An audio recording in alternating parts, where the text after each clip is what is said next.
Mesdames, Mesdemoiselles, Messieurs, il se fait tard et pourtant j'aurais voulu vous parler, vous entretenir ce soir assez longtemps pour pouvoir vous communiquer un certain nombre d'informations qui me paraissent essentielles. Hélas, je serais bien obligé de me résumer. Mais j'essaierai autant que faire se peut de vous communiquer quand même l'essentiel du thème de ma conférence. Aujourd'hui, en effet, nous devons parler de l'apport de l'Afrique à la civilisation universelle. De quoi s'agit-il?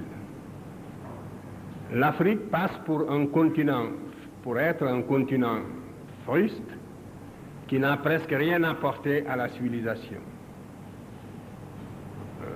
On parle souvent du rendez-vous du donner et du recevoir, en supposant que d'ici là, l'Afrique aura fait ses preuves et que peut-être dans la phase ultime du développement de la civilisation universelle, l'Afrique apportera quelque chose à l'humanité.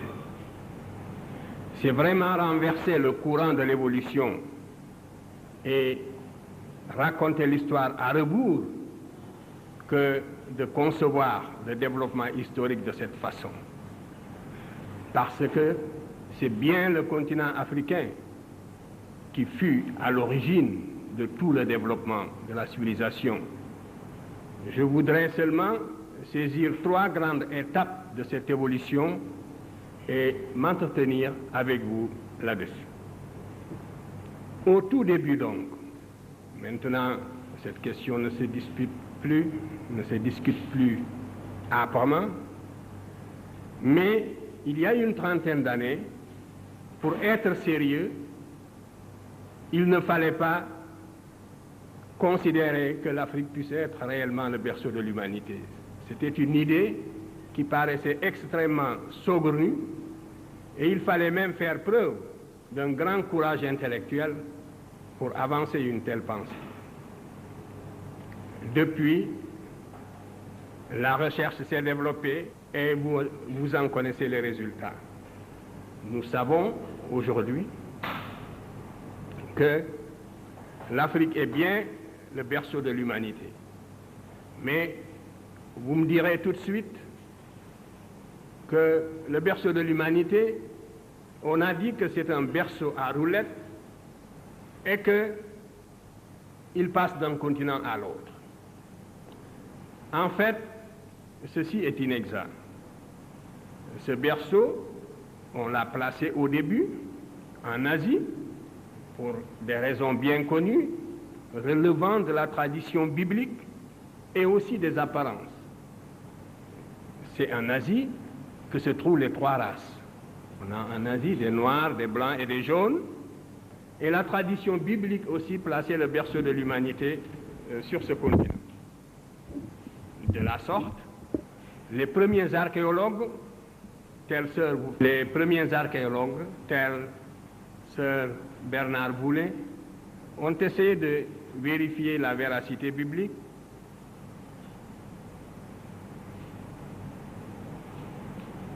Donc, des fouilles ont été entreprises en Mésopotamie pour montrer que le déluge a bien eu lieu et que la Bible a dit vrai. En Asie, on a trouvé le Pithecanthrope.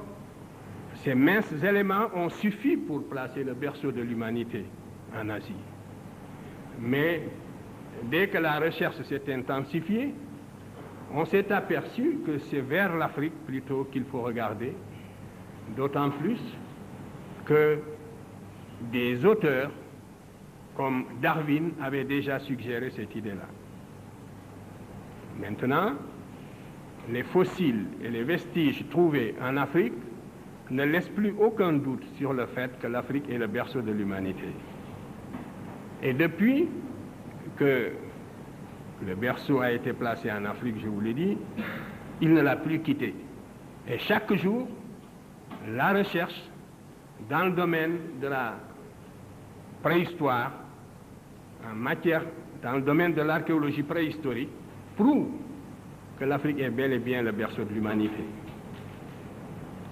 6 spécimens d'hommes, si on peut les appeler ainsi, le terme est relativement impropre pour certains d'entre eux, mais pour nous exprimer d'une façon imagée, disons que 6 spécimens d'hommes sont nés en Afrique, ont vu le jour en Afrique. Les 3 premiers n'ont pas atteint, semble-t-il, dans l'état actuel de la recherche, un potentiel d'expansion suffisant pour sortir de l'Afrique. Mais les 3 autres en sont sortis pour peupler les autres continents. Les 3 premiers sont l'Australopithèque robustus, ce sont des noms barbares, je ne m'attarderai pas sur ces questions-là. C'est donc l'Australopithèque robustus, l'Australopithèque gracile et l'Homo habilis. Ces 3 spécimens, on ne les trouve pas sur les autres continents dans l'état actuel de l'archéologie préhistorique, de la recherche dans le domaine de l'archéologie préhistorique. Mais l'Homo erectus, qui est apparu en Afrique il y a environ 2 millions d'années,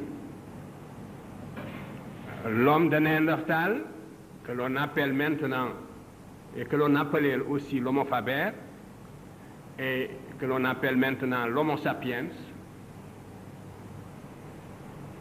ainsi que l'Homo sapiens sapiens, ces 3 variétés sont sorties de l'Afrique pour aller peupler le reste du monde. L'Homo erectus est sorti de l'Afrique très probablement vers 1 700 000 ans. Il y avait 2 voies de sortie pour cette humanité, soit par l'isthme de Suez, soit aussi par le détroit de Gibraltar. Ce sont les voies qui ont été pratiquées par la première humanité née en Afrique sous la latitude du Kenya, dans cette région de l'Afrique de l'Est, qui comprend à la fois l'Éthiopie, le Kenya, la Tanzanie et même l'Afrique du Sud. Donc, cette humanité qui est née dans cette région est sortie de l'Afrique par l'isthme de Suez et par le détroit de Gibraltar. L'Homo erectus est entré en Europe il y a environ 400 000 ans. Il a été suivi par l'homme de Néandertal, très probablement vers 100 000 ans ou 150 000 ans. Et l'Homo sapiens sapiens lui-même, c'est-à-dire l'homme qui est à la fois comme vous et moi, c'est la dernière forme, si vous voulez, de l'humanité. L'Homo sapiens sapiens est sorti de l'Afrique il y a 40 000 ans et est allé peupler également l'Europe. Voilà donc le processus de la formation, si vous voulez, de l'humanité, de l'apparition de l'humanité, et aussi le déplacement de cette humanité vers les autres continents. Si l'humanité était restée seulement en Afrique, elle ne se serait pas différenciée en races. Le continent africain présente une climatologie qui ne justifie pas extrêmement la différenciation raciale. Donc la race est une notion géographique. Et c'est parce que l'Homo sapiens sapiens est sorti de l'Afrique il y a 40 000 ans pour aller peupler l'Europe en particulier, qu'il est entré en Espagne et en France, qu'il a séjourné dans cette région dans des conditions extrêmement dures, parce que c'est pendant la dernière glaciation vurmienne qui a duré 100 000 ans que l'Homo sapiens sapiens est sorti de l'Afrique. Donc c'est parce que cet Homo sapiens est sorti de l'Afrique pour aller en Europe, dans ces conditions très spécifiques, qu'il s'est opéré une différenciation raciale. L'humanité qui est née en Afrique il y a 120 000 ans, en l'espèce de l'Homo sapiens sapiens, cette humanité était nécessairement négroïde, comme vous le savez. Vous savez bien que les organismes supérieurs nés sous la latitude du Kenya, pour survivre dans les conditions de la préhistoire, devaient être nécessairement pigmentés. L'organisme devait être nécessairement protégé du flux des rayons ultraviolets sous la latitude du Kenya pour pouvoir survivre. Donc, l'écran de mélanine est fonctionnel. C'est un bouclier qui protège l'organisme des rayons ultraviolets pour lui permettre de survivre. Et c'est la raison pour laquelle cette humanité qui est née par hasard en Afrique était nécessairement négroïde. En émigrant dans les conditions de la préhistoire pour aller en Europe, elle s'est adaptée à d'autres conditions diamétralement opposées aux conditions de vie de l'Afrique. Et c'est pour ça que progressivement, elle a blanchi pour devenir leucoderme. Ce laps de temps est évalué à peu près à 20 000 ans si nous considérons la date, l'époque de l'entrée de l'homme de Grimaldi, c'est-à-dire du premier Africain en Europe. L'homme de Grimaldi, ainsi qu'on l'appelle, est entré en Europe il y a 40 000 ans. Il est resté sur place, il a évolué sur place jusqu'à moins 20 000 ans, pour qu'apparaisse pour la première fois sur la planète la morphologie du leucoderme et par conséquent le type humain qu'on appelle la race de Cro-Magnon. Il faudra encore attendre 15 000 ans pour qu'apparaisse le type que l'on appelle communément l'homme de la chancelade et qui serait le prototype du jaune. Pendant le Paléolithique supérieur, donc, voilà les trois races qui vont exister dans les conditions de la glaciation burmienne. Et la toute première, qui est la race noire, s'est étendue de l'Europe de l'Ouest jusqu'au lac Baïkal, à travers la Crimée, le bassin du Don, toute la région de l'Europe actuelle. Partout, on trouvait, il y a 32 000 ans, on ne trouvait qu'une seule humanité homogène, qui était cette humanité négroïde, qui, en s'expatriant, se différenciait aussi. C'est la même humanité aussi qui a fini, vers moins 15 000 ans, qui a traversé le détroit de Bering pour aller peupler également les trois Amériques. Justement, le peuplement de l'Amérique est une confirmation de l'origine monogénétique de l'humanité, parce qu'en Amérique, vous avez toutes les transitions climatiques depuis la Terre de Feu jusqu'en Alaska. Vous avez donc toutes les zones climatiques possibles qui existent. Mais l'Amérique n'a pas connu d'homme fossile. Il n'y a pas, par exemple, en Amérique, ni d'Homo erectus, ni d'Australopithèque robustus, ni d'Australopithèque gracile, ni d'Homo habilis, ni d'Homo erectus. Parce que comme je vous ai dit que les trois premières variétés ne sont pas sorties de l'Afrique, c'est tout à fait normal qu'on ne les trouve pas en Amérique, mais l'Homo erectus est bien sorti de l'Afrique et on ne le trouve pas en Amérique. De même, l'homme de Néandertal est sorti de l'Afrique et on ne le trouve pas non plus en Amérique. Donc, nous voyons bien que l'origine monogénétique de l'humanité, qui au premier abord paraissait relativement invraisemblable, est confirmée par l'archéologie préhistorique. Si j'avais le temps, j'aurais parlé de la philosophie qui sous-tend les deux thèses qui s'affrontent aujourd'hui dans le domaine de l'hominisation et de la théorie de l'hominisation. Vous savez bien qu'il y a la thèse monogénétique qui s'appuie sur toutes ces données de l'archéologie préhistorique, mais à côté aussi, il y a la thèse polycentrique qui voudrait que certaines conditions étant réunies, la nature ait créé ici un homme jaune, là un homme blanc et ailleurs un homme noir. Cette thèse, qui est aussi la thèse du bon sens, eh bien, elle n'est pas confirmée par les faits d'archéologie préhistorique. Et lorsqu'on y regarde de près, elle est même la plus invraisemblable parce qu'il est extrêmement improbable que la nature, au cours de son évolution, passe 2 fois par le même point. Bref, c'est la thèse monogénétique qui est confirmée. La thèse polycentrique est sous-tendue aussi par des préoccupations, disons, raciales, pour ne pas dire racistes.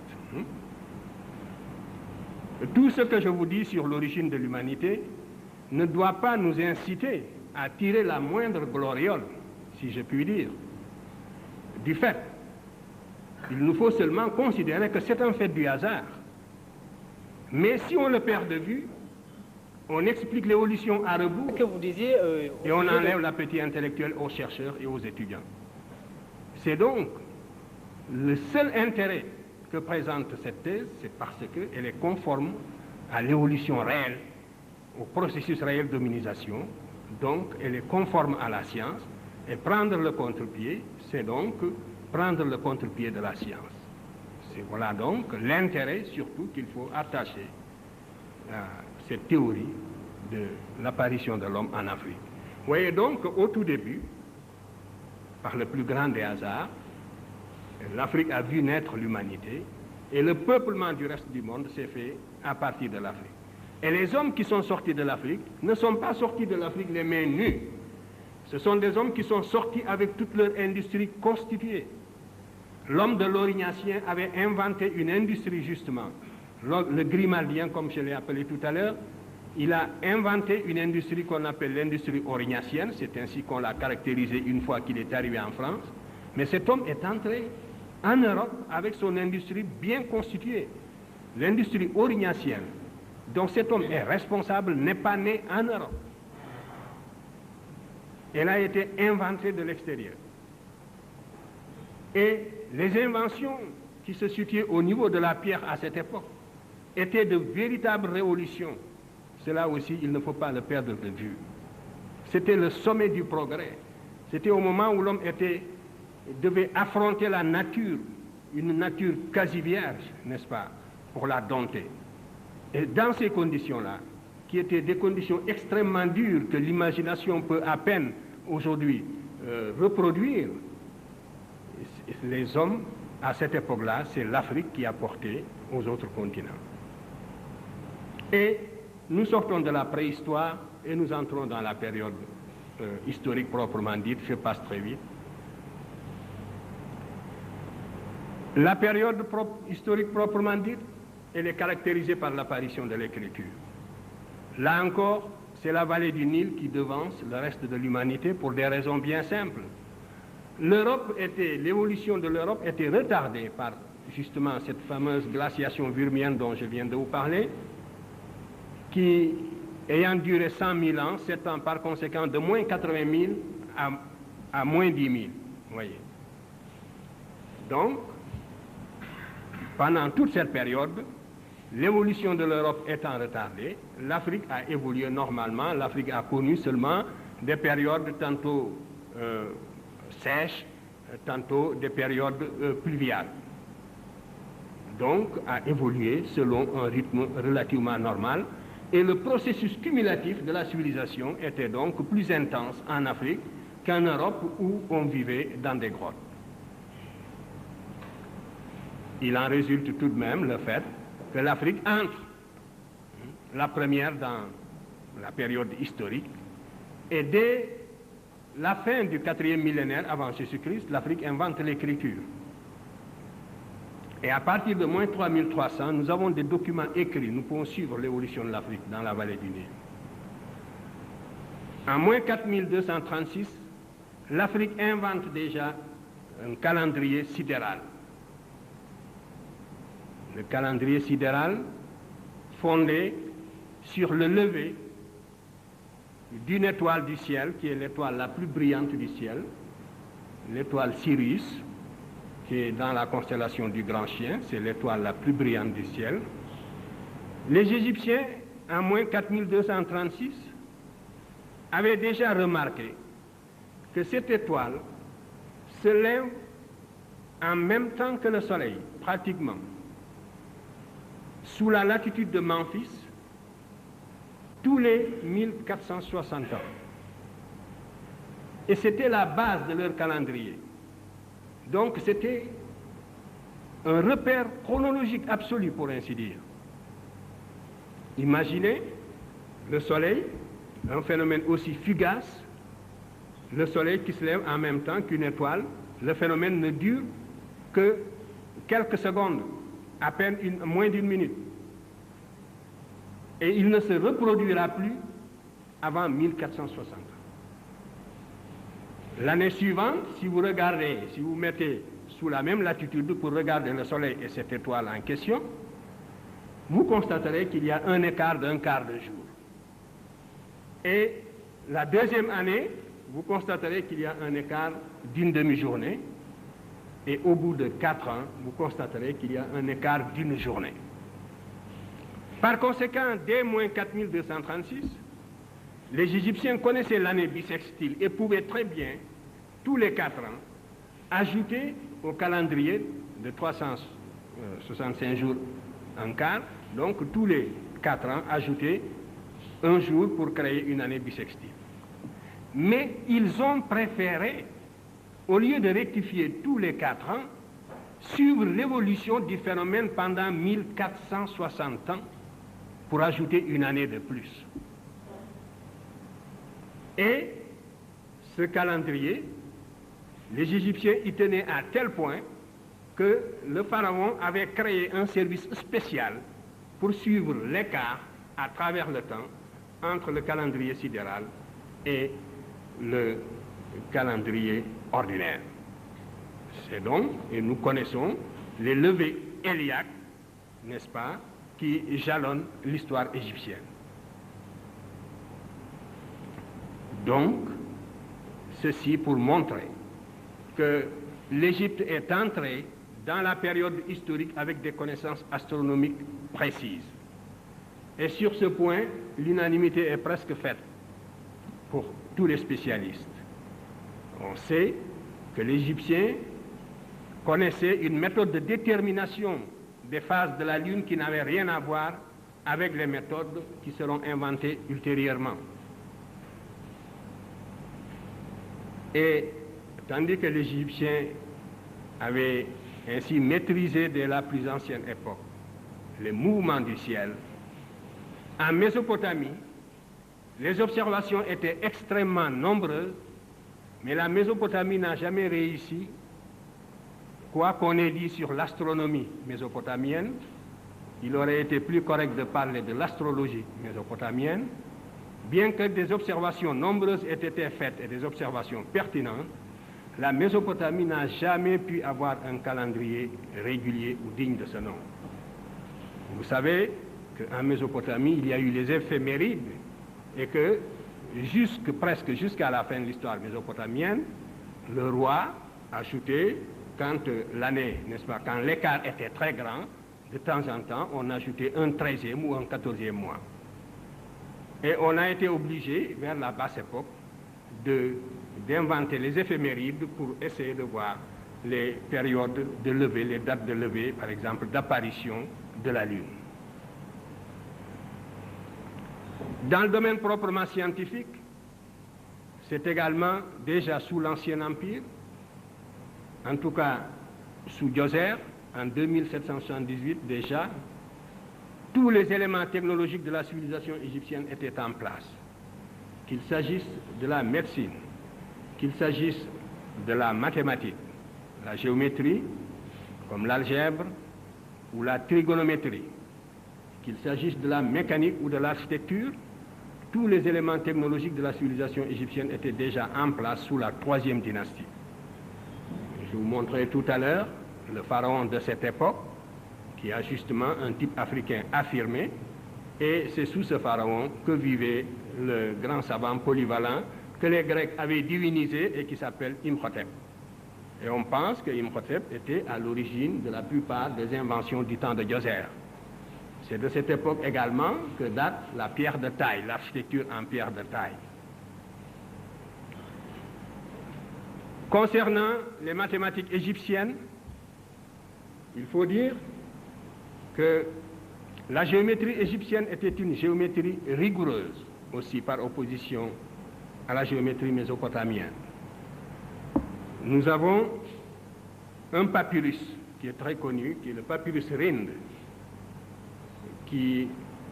où le scribe a recopié des textes plus anciens remontant justement à l'Ancien Empire, comme il l'a dit lui-même. Nous avons également le papyrus de Moscou, où il y a des exercices mathématiques d'un très haut niveau qui donnent une idée précisément des connaissances mathématiques que les Égyptiens avaient assimilées et qu'ils vont ensuite transmettre aux Grecs, lesquels Grecs seront Pythagore, d'abord Thalès de Milet, Pythagore, Platon lui-même, Eudoxe et bien d'autres. Et surtout Archimède aussi. Nous verrons tout à l'heure les problèmes qui sont traités dans le papyrus Rind. Donc je ne vous en parlerai pas deux fois. Mais si nous prenons le papyrus de Moscou, il y a deux types de problèmes qui sont traités et qui donnent une idée du niveau d'abstraction mathématique atteint par l'Égyptien, parce qu'on a l'habitude de dire que la mathématique égyptienne était une mathématique empirique et que seule la Grèce a fait la théorie, C'est absolument inexact et vous ne trouverez jamais une telle affirmation sous la plume précisément d'un savant grec d'époque, encore moins sous la plume de ces savants-là même qui étaient allés s'initier en Égypte.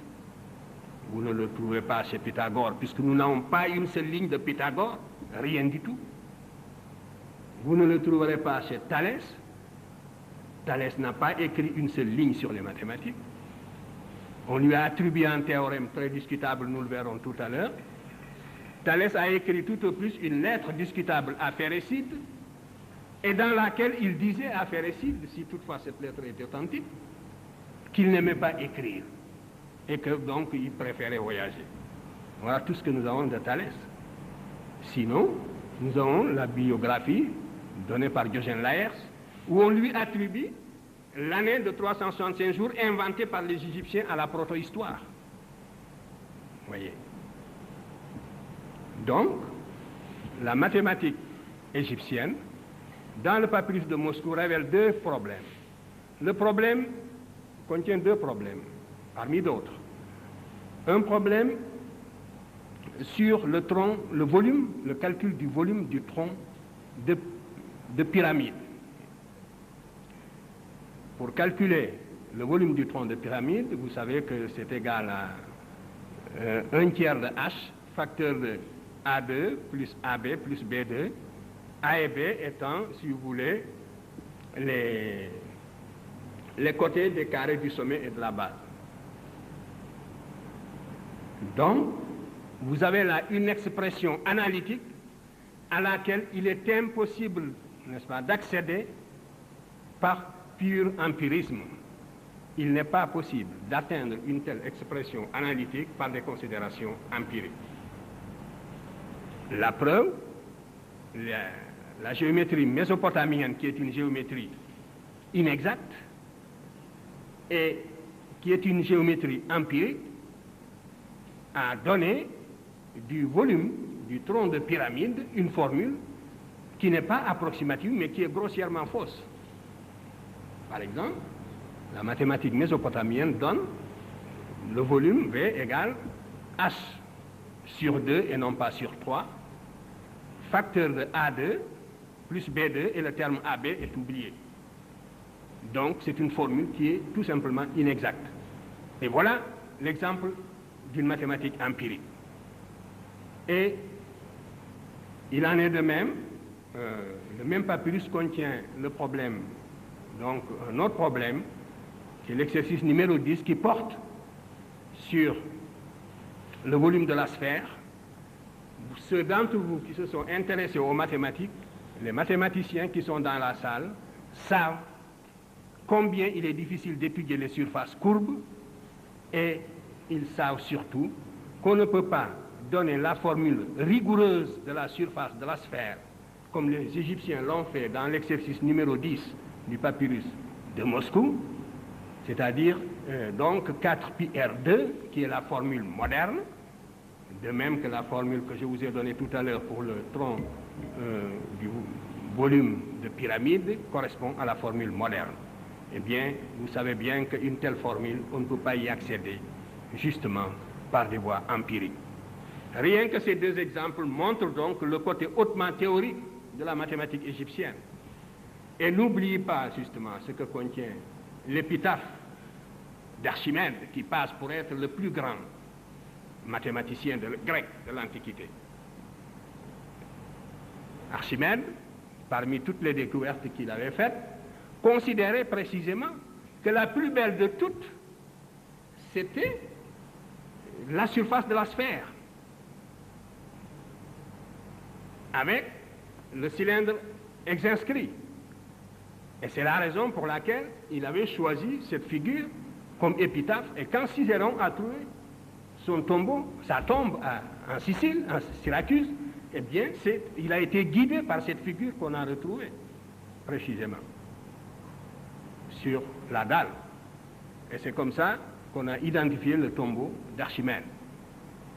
Eh bien, cette figure, les Égyptiens l'avaient tracée tout simplement 2000 ans avant la naissance d'Archimède. Et c'est ce que prouve aujourd'hui la recherche historique sur la base strictement des documents dont l'humanité dispose.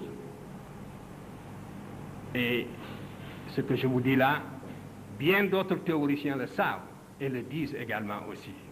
Il y a des chercheurs de bonne foi répartis dans le monde qui reconnaissent ces faits, mais ces faits ne sortent pas des laboratoires. Donc le sens un peu de cette conférence, c'est aussi de vous mettre au courant de tout ce qui est acquis depuis longtemps, mais qui, faute de vulgarisation, reste justement dans les bibliothèques. Il en est de même de l'arithmétique égyptienne. Les Égyptiens avaient inventé ce que nous pourrions considérer aujourd'hui dans nos calculs comme une table de logarithmes, c'est-à-dire une décomposition des fractions. Des fractions de numérateur 2 sur n. Mais n étant un nombre impair. Et donc, ils partent de 2 sur 3 jusqu'à 2 sur 101. Et cette décomposition, 2 sur 3 jusqu'à 2 sur 101, et ils les décomposent en une série de fractions de numérateurs égales toujours à l'unité. Une somme donc de fractions de numérateurs égales à l'unité. Et ces décompositions devaient permettre aux Égyptiens de faire toutes sortes de calculs, si vous voulez, en arithmétique. Et l'on s'est demandé quelle méthode l'Égyptien employait-il. Parce que quand on regarde la démonstration, la méthode, les décompositions, elle suppose la connaissance de tous les théorèmes de l'arithmétique élémentaire. Mais la civilisation égyptienne étant une civilisation essentiellement initiatique, beaucoup de science est perdue du seul fait que les Égyptiens eux-mêmes gardaient jalousement leur science. Et les Grecs éprouvaient les plus grandes difficultés pour se faire initier. Pythagore en sait quelque chose, Platon en sait quelque chose, Eudoxe aussi, et tant d'autres. Alors, les Américains, en 1967, ont dit, nous allons voir si les Égyptiens procédaient par pur empirisme, ou bien s'ils utilisaient vraiment des méthodes rationnelles. L'ordinateur étant une machine rationnelle, parce que programmée comme telle, donc, devait partager les chercheurs. Et les équations dont je vous ai parlé, qui sont au nombre de 50, lorsqu'ils sont des équations arithmétiques, quand elles sont traitées, elles supposent 22 239 décompositions possibles. Oui. Il y a 22 239 ou 219 décompositions possibles de ces 50 équations de numérateur 2 et de dénominateur impair. Par conséquent, si les Égyptiens procédaient par empirisme, puisque chacune des équations peut être démontrée la moins coûteuse, la moins onéreuse, et le résultat est que la machine de 1967 n'a pas battu le scribe d'il y a 4000 ans, elle a retrouvé exactement les mêmes décompositions qui figurent sur le recto du papyrus Rhind. Et ceci montre, à ne plus en douter, que l'Égyptien procédait donc par des voies purement rationnelles. Les Égyptiens ont inventé également la trigonométrie. Je vous montrais tout à l'heure des problèmes de trigonométrie qu'ils ont traités. Les progressions géométriques, arithmétiques étaient maîtrisées, ils pouvaient les sommer, ils donnaient des exercices là-dessus. Nous avons aussi dans le papyrus Rhind des problèmes qui portent justement sur ces progressions-là, géométriques ou arithmétiques, et même des problèmes beaucoup plus complexes.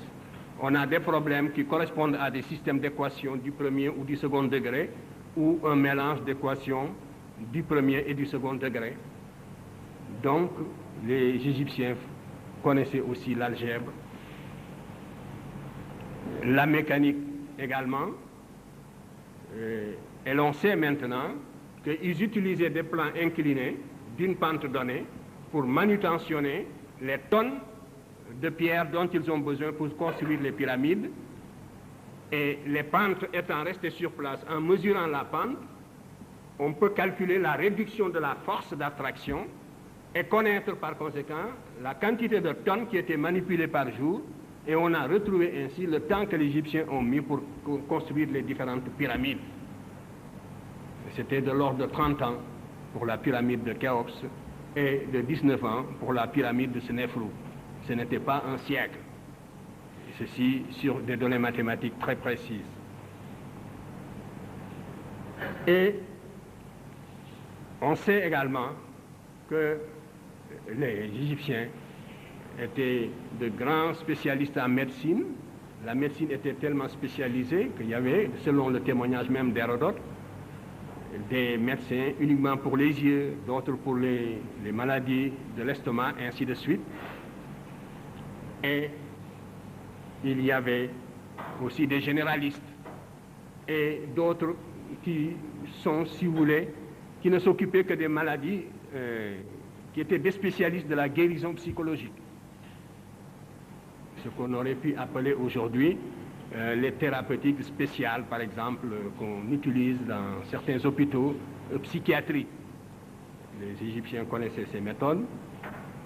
Le traité du papyrus Smith, dont nous ne possédons hélas qu'une partie, montre que l'Égyptien était arrivé au niveau d'une véritable science en ce qui concerne la chirurgie osseuse.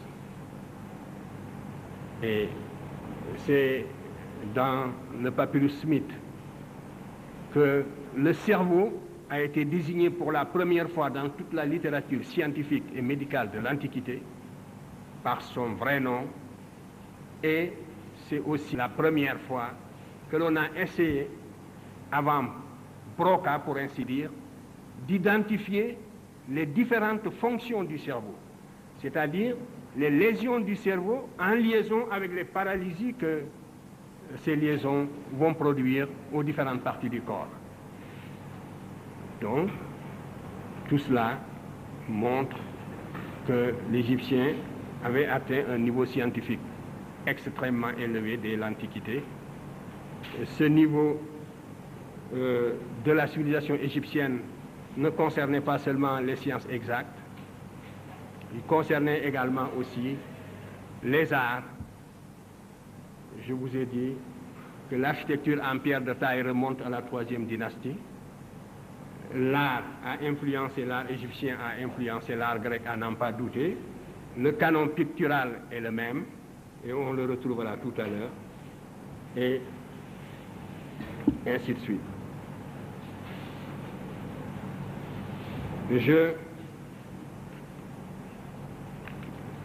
Je voudrais juste donc illustrer très rapidement ce développement par quelques clichés que l'on va projeter avant d'arriver donc à la 3e phase. Donc, la 2e phase au cours de laquelle la civilisation égyptienne a transmis les valeurs de la civilisation à la Grèce correspond à la phase pendant laquelle l'Afrique, de nouveau, a transmis les valeurs de sa civilisation à la Méditerranée septentrionale.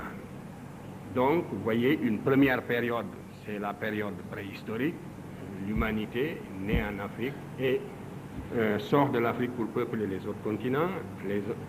Donc, ensuite, nous entrons dans la période historique. L'Égypte développe une civilisation dont elle transmet les valeurs à la Grèce, qui à son tour les transmet à l'Occident. Un mot seulement sur les savants qui ont été en Égypte pour s'initier. Le premier en date, c'est bien sûr Thalès. Au VIe siècle avant Jésus-Christ, Thalès est allé en Égypte. Lorsqu'on parle de Thalès qui fait des arpentages, n'est-ce pas, et des mesures devant la grande pyramide, c'est vraiment une idée grotesque. Il faut ignorer presque tout de la civilisation égyptienne pour pouvoir soutenir des légendes de ce genre. Mais ce qui est sûr, c'est que Thalès est allé en Égypte et puis qu'il s'est initié, n'est-ce pas, à la science égyptienne. Et à cette époque-là, la Grèce était à l'état fruste. Il ne faut pas l'oublier. La science égyptienne est née, justement, sous la protection de l'État. Elle s'est développée au service de l'État parce qu'elle était indispensable pour la maîtrise de la nature dans la vallée du Nil. Donc la science était une tradition africaine, égyptienne. Par contre, toute la tradition grecque s'opposait à l'innovation, il ne faut pas l'oublier. Pythagore, Socrate est mort en buvant la ciguë, et vous savez qu'on l'avait soupçonné tout simplement de s'écarter de la morale de la cité et d'adopter donc des idées universalistes qui risquaient de saper les bases institutionnelles de la cité grecque. La Grèce, même celle de Platon, n'a jamais dépassé le cadre d'une cité. L'Égypte avait créé, l'Afrique avait créé pour la première fois un État-territoire groupant plusieurs cités, avec des institutions particulières, avec une toute autre philosophie politique, qui s'oppose point par point à l'individualisme septentrional hérité des steppes eurasiatiques. Donc, c'est Thalès qui va d'abord en Égypte, qui s'instruit de la mathématique égyptienne et qui a introduit la géométrie en Grèce. Mais la science était une nouveauté en Grèce qui n'était pas acceptée par la religion et la tradition grecque.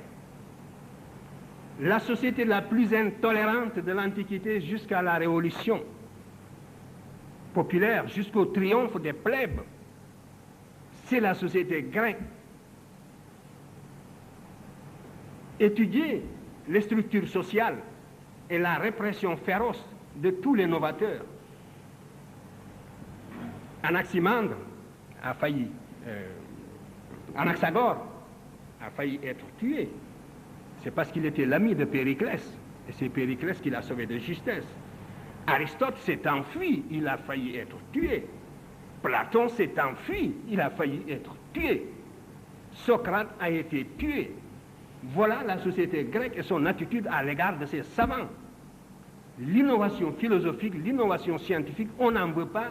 Ce sont des notions étrangères aux structures sociales grecques. Jusqu'à la Révolution. L'élément porteur d'avenir de la société grecque, ce n'était pas son aristocratie. C'était la plèbe, les sans-feu ni lieu, qui n'avaient aucun droit, qui vivaient à l'extérieur des cités, qui par conséquent devaient conquérir le droit de cité par la force, qui, tout le potentiel laïque et rationnel de la société grecque se trouvait chez la plèbe. Et c'est avec la montée des plèbes que la société grecque s'est laïcisée dans les conditions que l'on sait et sur lesquelles je ne peux pas m'étendre, mais tout ceci pour dire donc